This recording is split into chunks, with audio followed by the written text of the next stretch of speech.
Hi friends, welcome to village Bihari channel. Present మనం వచ్చేసి కర్నూలు జిల్లా బనగానపల్లె మండలం నందవరం గ్రామంలో ఉన్నాము. నా వెనకాల 4 గోపురాలు చూస్తున్నారు కదా, అదే నందవరం చౌడేశ్వరి అమ్మవారు. చాలామంది కూడా ఇక్కడికి వచ్చింటారు, చాలామంది కూడా అమ్మవారి గురించి వినింటారు. చాలా మహిమ గల అమ్మవారు. మనం గుళ్ళకు వెళ్తుంటాం, కానీ అక్కడ మనకు చరిత్ర ఉందో తెలియదు. పోయినామా, స్వామిని దండం పెట్టుకున్నామా, ఒక టెంకాయ కొట్టినామా, గుండీలో 10 రూపాయలు వేసినామా, వచ్చినామా. ఏం చెప్పేవరా, ఇదే మనం చేసేది. కానీ ప్రతి గుడికి కూడా చరిత్ర ఉంటుంది, పాత గుళ్ళకు. అలాగే ఈ గుడికి కూడా చాలా అంటే చాలా చరిత్ర ఉంది. ఆ చరిత్రనే మనం ఈరోజు తెలుసుకోబోతున్నాం. స్టోరీ మాత్రం చాలా అంటే చాలా ఇంట్రెస్ట్గా ఉంటుంది. కాబట్టి ఏమాత్రం కూడా ఏకాగ్రత పక్కకు పోకుండా బాగా వినండి. ఇంకా మీకు ఏదైనా డౌట్స్ ఉంటే ఇది కాదున్నా ఇట్లా అని చెప్పండి. అర్థమైందా? నాకు ఈ డౌట్ ఉందన్నా, ఆ డౌట్ ఉందని కామెంట్ పెట్టండి. ఖచ్చితంగా దానికి మేము వీలైనంత వరకు ఆన్సర్ చేయడానికి ట్రై చేస్తాం. లేదంటే ఒక పెద్ద కామెంట్ దాంట్లో కామెంట్స్ అన్నీ తీసుకొని పిన్ చేస్తాం దానికి ఆన్సర్. ఇంకా మనం చరిత్ర గురించి తెలుసుకుంటే, కొన్ని వందల సంవత్సరాల కిందట నందన చక్రవర్తి అనే రాజు ఈ నందవరాన్ని పరిపాలించేవాడు. ఈ నందన చక్రవర్తి దత్తాత్రేయ స్వామికి చాలా మంచి భక్తుడు. దత్తాత్రేయ స్వామి రాక కోసం ఈయన తపస్సు చేసేవాడు. ఈ రాజు కఠినమైన తపస్సును మెచ్చి దత్తాత్రేయ స్వామి కిందికి దిగి వస్తారు, ప్రత్యక్షమవుతారు. ప్రత్యక్షమైన తర్వాత, నాయన ఇంత కఠినమైన దీక్ష చేస్తున్నావు, నీకేం కావాలని అడుగుతాడు. అడిగిన తర్వాత ఈ రాజు ఏం చెప్తాడంటే, స్వామి నేను ప్రతిరోజు కూడా కాశీకి వెళ్ళి గంగా నీటితో స్నానం చేసి విశాలాక్షి అమ్మవారిని దర్శించుకోవాలని అనుకుంటున్నాను. కానీ దీనికి నాకు నడుచుకుంటూ వెళ్ళి వచ్చేసరికి కొన్ని రోజులు, కొన్ని నెలలు పడుతుంది. నాకు ఏదో ఒక శక్తి ఇవ్వండి స్వామి, ప్రతిరోజు కూడా నేను వెళ్ళేలాగా, కొన్ని గంటల్లోనే వచ్చేలాగా చూడండి స్వామి అని ఈయన అడుగుతాడు. అడిగిన తర్వాత స్వామివారు సరే అని చెప్పి ఈయనకు మంత్రించిన పాదుకలను ఇస్తారు. ఆ పాదుకల ద్వారా ఈయన కొన్ని గంటల్లోనే వెళ్ళి రావచ్చు అనమాట కాశీకి. ఈ నందవరంకి కాశీకి కొన్ని వేల మైలు ఉంది. కానీ ఆ పాదుకల ద్వారా ఈయన ప్రతిరోజు కూడా వెళ్ళి వచ్చేవాడు. ఇంకోటి ఏంటంటే, ఈ పాదుకల గురించి ఎవరికి చెప్పకూడదు, అలాగే దీన్ని అపవిత్రం చేయకూడదు. అట్లా చేసినట్లయితే ఈ పాదుకలకు శక్తి పోతుంది. సరే అని చెప్పి ఈయన ఎవరికి తెలియకుండా చూపుచాపుగా వెళ్ళి వచ్చేవాడు అనమాట కాశీకి. ఇంకా కొద్ది రోజులు అలాగే గడిచిపోయిన తర్వాత ఊర్లో ఉన్న గ్రామస్తులందరూ కూడా ఈయన గమనిస్తారు. ప్రతిరోజు కూడా రాత్రిపూట ఈయన ఎక్కడికో వెళ్తున్నాడు అని చెప్పి గమనించి వాళ్ళ భార్యకి చెప్తారనమాట, రాణికి. రాణి నీ భర్త రోజు ఎక్కడికో పోతున్నాడో, ఎవరి దగ్గరికి పోతున్నాడో ఏమో అని చెప్పి చాడీలన్నీ గడిపించి రాణికి చెప్పినారు. రాణి ఇంకా పూర్తి అనుమానంతో ఉంటుంది. రాజుని అడుగుదామంటే రాణికి ధైర్యం సరిపోదు. అంటే రాజు అంటే పర్ఫెక్ట్గా ఉంటాడు, ఏం తప్పు చేయడనే మనస్తత్వంతో ఈమె ఉంటుంది. ఊరు జనాలందరూ కూడా రాణికి ఇట్లా చెప్పేసరికి ఇంకా రాణి కూడా పూర్తి అనుమానంతో ఉంటుంది. సర్లైన రాత్రి నిద్రపోనికి వస్తాడు కదా, అప్పుడు గమనిద్దామని అనుకుంటుంది.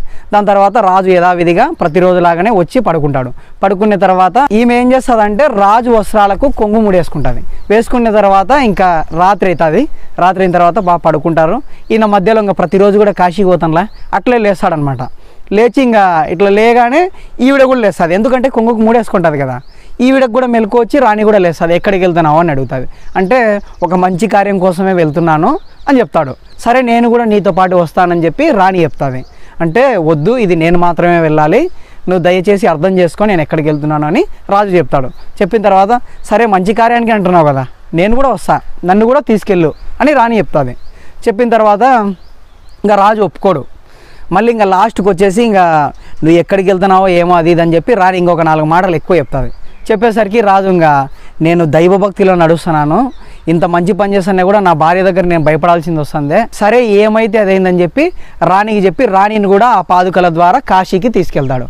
కాశీకి తీసుకెళ్ళిన తర్వాత అక్కడ గంగా నీటితో స్నానం ఆచరించి విశాలాక్షి అమ్మవారిని దర్శనం చేసుకొని ఇంకా అక్కడ నుంచి మళ్ళీ బయలుదేరదామని అనుకుంటారు. బయలుదేరదాం అనుకునేటప్పుడు లేడీస్కి నెలసరి వస్తుంది కదా, అట్లా ఈవిడకి ఆ టైంలో అక్కడ కాశీలో నెలసరి వస్తుంది. నెలసరి వచ్చినప్పుడు ఈ పాదుకలు అపవిత్రం అవుతాయి. ఈ పాదుకల ద్వారానే వీళ్ళు వెళ్ళాల్సింది. ఇవి అపవిత్రం అయితేనే వీళ్ళకి వెళ్ళడానికి ఉండదు. ఇంకా అక్కడే ఇరుక్కుపోతారు. ఎట్లా రావాలో కూడా వీళ్ళకి అర్థం కాదు. అర్థం కాక ఇంకా అందరినీ అక్కడ సాధువులు, మునులు, ఋషులు, బ్రాహ్మణులు ఇట్లా ఉంటారు కదా, వాళ్ళందరినీ కూడా అడుగుతారనమాట. అట్లా బ్రాహ్మణుల దగ్గరికి వెళ్ళి అడుగుతారు, ఇట్లా స్వామి మేము ఇక్కడ నుంచి నందవరం నుంచి వచ్చినాము, ఇట్లా పాదుకల ద్వారా వచ్చినాము, కానీ ఇక్కడికి వచ్చిన తర్వాత ఇట్లా జరిగింది అని చెప్తారు. ఈయన బ్రాహ్మణుల సాయం కోరిన తర్వాత వాళ్ళు అంగీకరిస్తారు. సరే నిన్ను ఎలాగో అలాగా మేము భార్యాభర్తలని ఇద్దరిని కూడా నందవరం చేరుస్తాం, దానికి బదులుగా నువ్వు మాకేమిస్తావని ఈయనను అడుగుతారు. రాజు ఏం చెప్తాడంటే, మీరు నన్ను నందవరం చేరిస్తే మీకు కావాలంటే నా రాజ్యంలో సగం రాసిస్తాను అని వాళ్ళకి మాట ఇస్తాడు. దాని తర్వాత కొంతమంది వాళ్ళల్లో వాళ్ళే బ్రాహ్మణులు మాట్లాడుకుంటారనమాట. రాజ్యం రాసిస్తానంటున్నాడు, మనం నందవరం పోయేది ఎప్పుడు, మనం ఉండేది కాశీలో, మనకు నందవరంలో ఏం పని ఉంటుంది అది ఇదని చెప్పి వాళ్ళలో వాళ్ళు మాట్లాడుకుంటారు. మాట్లాడుకున్న తర్వాత సరే ఒక ఒప్పందానికి వచ్చి నందవరంలో సగం రాసిస్తానంటున్నారు రాజ్యంలో. దీన్ని మనం ఎట్లా నమ్మాలా? ఊరికే మాట చెప్తానే అయిపోతుందా? దాన్ని ఎట్లా నమ్మాలా మనం? మనకి ఏదో ఒక రుజువు ఉండాలి కదా అని చెప్పి విశాలాక్షి అమ్మవారి దగ్గరికి వెళ్ళి సాక్ష్యంగా విశాలాక్షి అమ్మవారి దగ్గర రాజు చెప్తాడనమాట, నేను రాజ్యాన్ని సగం రాసిస్తాను, ఎప్పుడైనా సరే మీరు కష్టాల్లో ఉన్నప్పుడు నా దగ్గరకు వస్తే రాజ్యంలో సగం రాసిస్తానని వీళ్ళకి చెప్పినది నేను ఎప్పటికైనా చేస్తానని చెప్పి అమ్మవారి ముందు ఒప్పుకుంటాడు.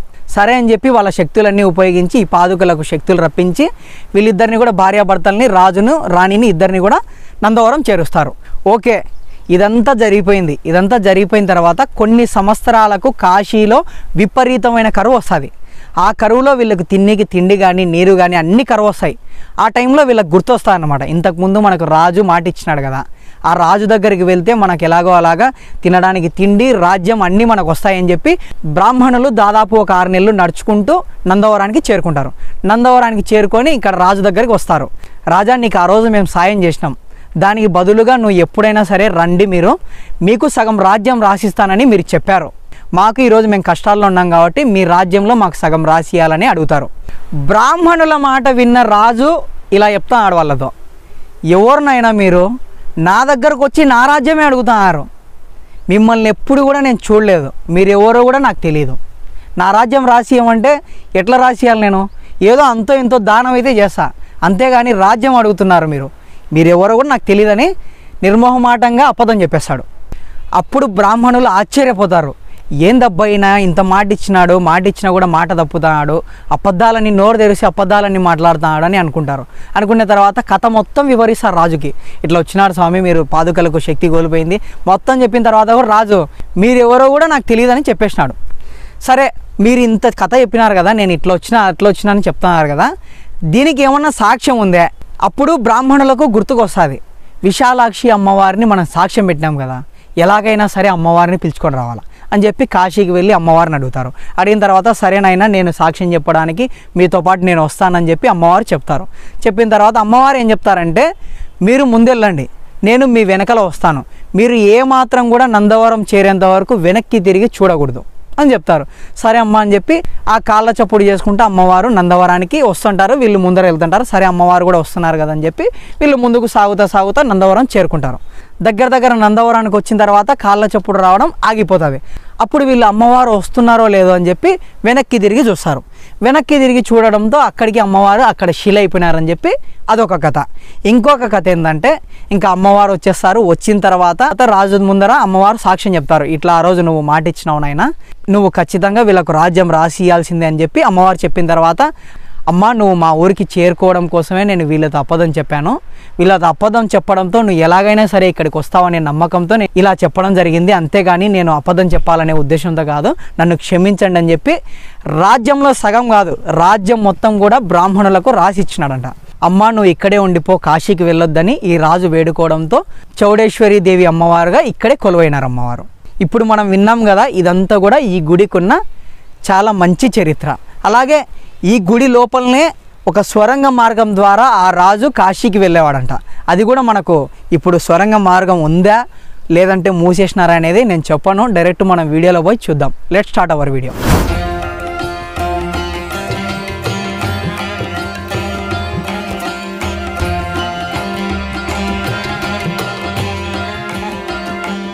ఫ్రెండ్స్, ఈ గుడి మనకి ఎంట్రన్స్లోనే పక్కనే ఇక్కడ కొన్ని ట్యాప్స్ అయితే ఉన్నాయి మనకు కాళ్ళు కడుక్కోవడానికి. ఏ గుళ్ళోకి వెళ్ళినా, మసీదులోకి వెళ్ళినా, చర్చిలోకి వెళ్ళినా కాళ్ళు కడుక్కొని వెళ్ళడం కొంచెం పవిత్రం కాబట్టి ఖచ్చితంగా మనం కాళ్ళు కడుక్కొని లోపలికి వెళ్దాం. ఫ్రెండ్స్, ఇప్పుడే కాళ్ళు కడుక్కొని బయటికి వస్తానే ఈ గుడి ప్రాంగణంలోనే ఇక్కడ పూలు అమ్ముతున్నారు, చేతికి కట్టుకునే దారాలు, టెంకాయలు, ఇంకా పిల్లలు ఆడుకునే బొమ్మలు, గాజులు ఇవన్నీ కూడా అమ్ముతున్నారు. ఈ గుడి ప్రాంగణంలోనే ఇవన్నీ కూడా ఉన్నాయన్నమాట. ఇంకా లోపలికి వెళ్దాం రండి. ఇక్కడ మనకు వచ్చేసి పోతురాజు విగ్రహం ఉంది, పోతురాజు స్వామివారు. ఇక్కడ వచ్చేసి ఎవరైనా అమ్మవారికి మొక్కుబడి పెట్టుకున్నవారు స్వామివారి చుట్టూ అమ్మవారికి బలి ఇవ్వాలనుకున్న మేక కానీ లేదంటే పొట్టేలు కానీ ఇంకా దున్నపోతులు కానీ ఇవన్నీ కూడా స్వామివారు చుట్టూ తిప్పిన తర్వాత బలిస్తారనమాట. ఇంకా నెక్స్ట్ వచ్చేసి మనం లోపలికి వెళ్దాం రండి. మెయిన్ గుడిలోకి వెళ్ళడానికి మనకు అటు సైడ్ నుంచి వచ్చే జనాలు అక్కడ మెట్లు ఎక్కి రావచ్చు, ఇటు సైడ్ నుంచి వచ్చే వాళ్ళు ఇక్కడ నుంచి పోవచ్చు. ఎక్కడి నుంచి వచ్చినా కూడా మనం మెయిన్ గుడికి అయితే చేరుకుంటాం, అమ్మవారి దగ్గరికి.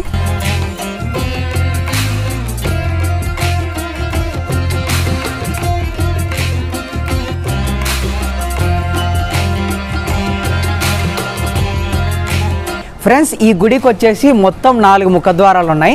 అందులో ఇది మెయిన్ ముఖద్వారం. 3 అయితే కంప్లీట్గా కట్టేసినారు, ఇంకొకటి కడుతున్నారు ఇప్పుడు. ఇంకా మనం లోపలికి వెళ్దాం. జనాలందరూ కూడా ఇక్కడ నుంచే వస్తారనమాట. ఇది మెయిన్ ముఖద్వారం. ఇక్కడ డోర్లు చూడండి, దాదాపు ఈ హైట్ వచ్చేసి ఒక 15 అడుగుల నుంచి 18 అడుగులు ఉండొచ్చు, అంత పెద్దగా ఉన్నాయి ఈ డోర్లు అనేది. ఇంకా ఇక్కడ చూడండి, యాక్చువల్లీ చేయి చూపించకూడదు, చేయి ఇట్లా వేలు చూపించినామంటే ఈగలు కరుస్తాయి. పెద్ద తేనెటీగలు ఇక్కడ ఉన్నాయి. నా వెనకాల చూడండి, బాగా మీరు అబ్జర్వ్ చేయండి. ఇది వచ్చేసి పైన పెట్టుకున్నాయి. దీనిలో వైపు అయితే ఏమాత్రం కూడా మనం చేయి చూపించకుండా జాగ్రత్తగా ఉండాలి. ఇంకా లోపలికి వెళ్దాం రండి.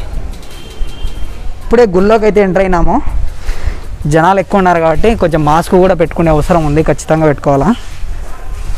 ఇంకా ఇక్కడ చూడండి, ఇది వచ్చేసి ఈ శూలం కూడా చాలా సంవత్సరాల నుంచి ఇక్కడే ఉందంట. ఇంకా ఇక్కడ వచ్చేసి అమ్మవారి పాదాలంట. ఇది ఎప్పటి నుంచి ఉందమ్మా ఈ పాదాలు?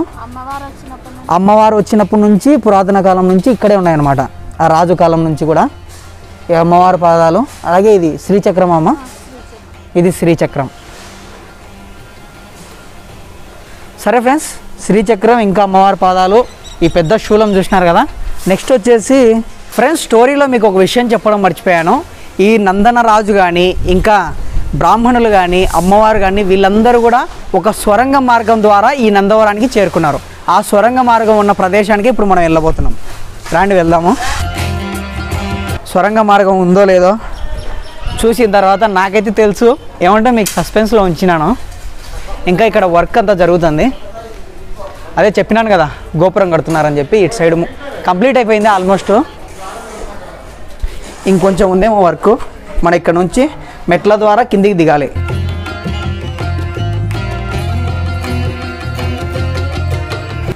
లోపలికి వచ్చేసినాము. ఇదంతా కూడా చూడండి, ఇదంతా కూడా చాలా పురాతనమైన కట్టడమే. ఏమ్మా, ఏ ప్లేస్లోనే అది స్వరంగ మార్గం? అంటే ఇదంతా స్వరంగ మార్గమే ఒకప్పుడు. గుడి కట్టించి ఎందుకు మూసేసినారు ఈ స్వరంగ మార్గం? అదే మనుషులు పోయి ఇంకా రావడం లేదంట. అంటే పోవడానికి ప్రయత్నించి ఎవరు కూడా తిరిగి రావడం లేదు, అందుకనే ఇదంతా కూడా క్లోజ్ చేసి మొత్తం బండలు వేపించి ఇక్కడ అమ్మవారు ఏమమ్మవారు ఉండేది అవి చూసంటారమ్మా. అవి కనుక్కున్నారు కదమ్మా. ఇక్కడ అమ్మవారే చౌడేశ్వరి అమ్మవారు, భక్తులు పెట్టినారు. అది కూడా భక్తులు పెట్టిందే. సరే అమ్మా. ఫ్రెండ్స్, ఇక్కడ నా వెనకాల ఉన్న ఒక చెట్టు చూస్తున్నారు కదా, దీన్ని వచ్చేసి కల్లి చెట్టు అంటారు. అమ్మవారు ఈ ప్రదేశానికి వచ్చినప్పుడు అమ్మవారి కొంగుకు ఒక చిన్న కొమ్మ కరుచుకొని వచ్చిందనమాట. ఆ కొంగుని అట్లా ఇదిలీయడంతో ఆ కొమ్మ ఇక్కడ పడి ఇంత పెద్ద చెట్టుగా మారింది ఇది. ఇంకొక నమ్మకం ఏంటంటే, ఇట్లా ముడుపులు కడితే ఎవరికైనా సంతానం కలగని వాళ్ళకు సంతానం కలుగుతుందని నమ్మకం అనమాట. ఫ్రెండ్స్, ఇక్కడ చూస్తున్నారు కదా, ఈ చీరలన్నీ కూడా అమ్మవారికి ప్రతిరోజు ఒక కొత్త చీర కడతారు. ఇవన్నీ కూడా ఇంకా వాడేసిన చీరలన్నీ కూడా ఇక్కడ భక్తులకు అమ్ముతుంటారు అనమాట. ఈ చీర ఎంతమ్మా?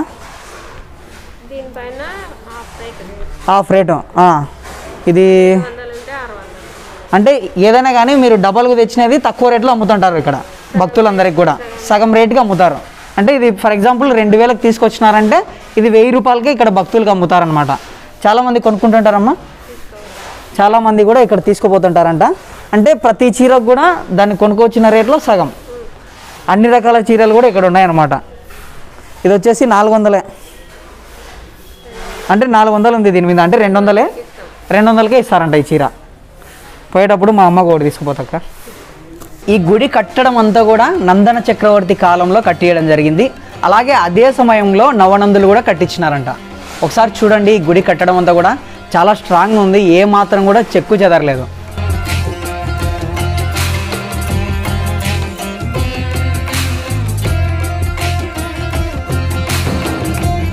ఫ్రెండ్స్ ఇక్కడ వచ్చేసి స్వామివారు కాలభైరవ స్వామి చూడండి ఇక్కడ. అలాగే నెక్స్ట్ మనం ఇక్కడ నుంచి ఇక్కడ చూడండి, ఈ సింహం వచ్చేసి అమ్మవారి వాహనం అన్నమాట. ఈశ్వరుడి దగ్గర నంది ఎలా అయితే ఉంటుందో ఇక్కడ అమ్మవారి దగ్గర ప్రతి చోట కూడా ఈ సింహం అనేది ఉంటుందన్నమాట.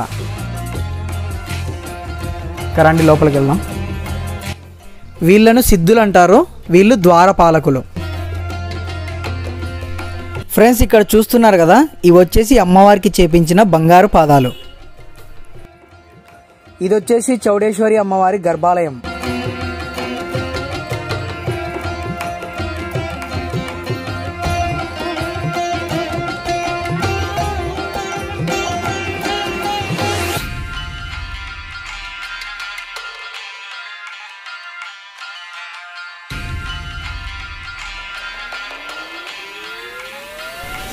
ఫ్రెండ్స్ చాలా అద్భుతమైన పురాతనమైన మహిమగల చౌడేశ్వరి అమ్మవారి దేవాలయం అంతా కూడా చూశారు కదా.